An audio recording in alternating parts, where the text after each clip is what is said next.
about to turn 34 years old, and here are some of the worst financial decisions I've made so far in my life.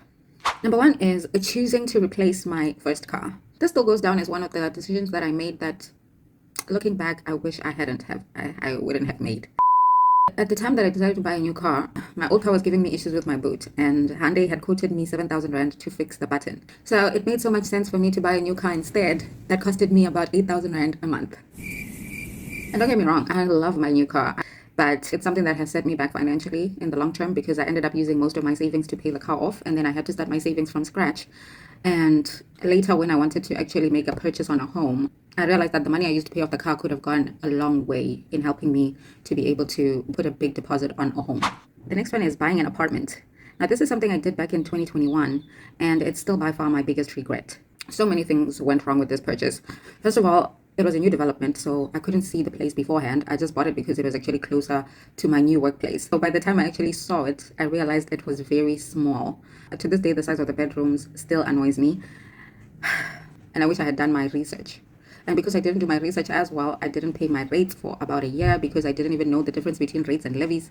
So those amounts kept on accumulating and accumulating. And new developments have a lot of teething issues. There was issues with the building, there were cracks, there were popping tiles. There's a lot of different issues. Then there was the fact that we were paying commercial rates instead of residential rates, which has now affected us. Now we're in debt, and we are trying to get out of debt in the complex through special levies. It's just a lot. Owning property comes with so much. This is the part that nobody tells you when you actually buy a property. Most of these things you find out on your own later. I wish that I had waited a little bit longer until I could find something more long term.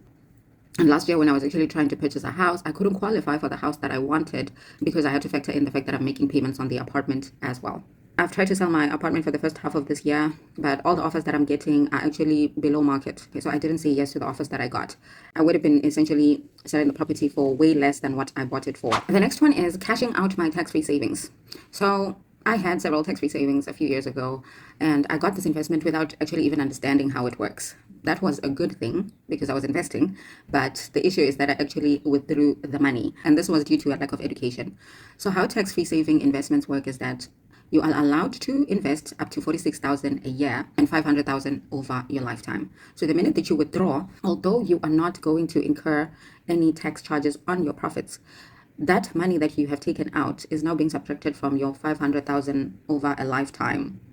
So in essence, it can't keep generating more money for you. And now you have less to invest, basically.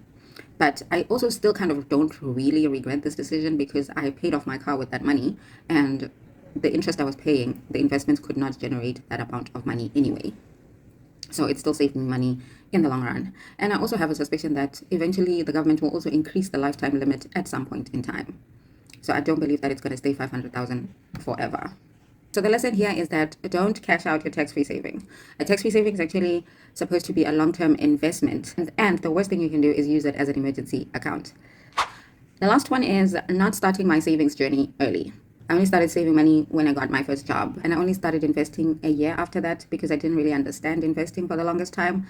I do, however, wish that I started saving and investing while I was still in university because I had a student assistant job while I was still in university.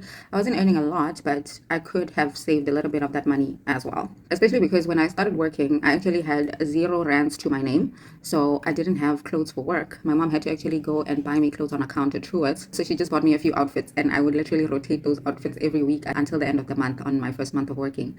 And also she had to actually borrow money as well to be able to pay for my rent and the deposit as well for where I was staying. So if I had actually been a bit more proactive while I was still employed as a student assistant, I could have put away some money that would have actually helped me during that phase of my life.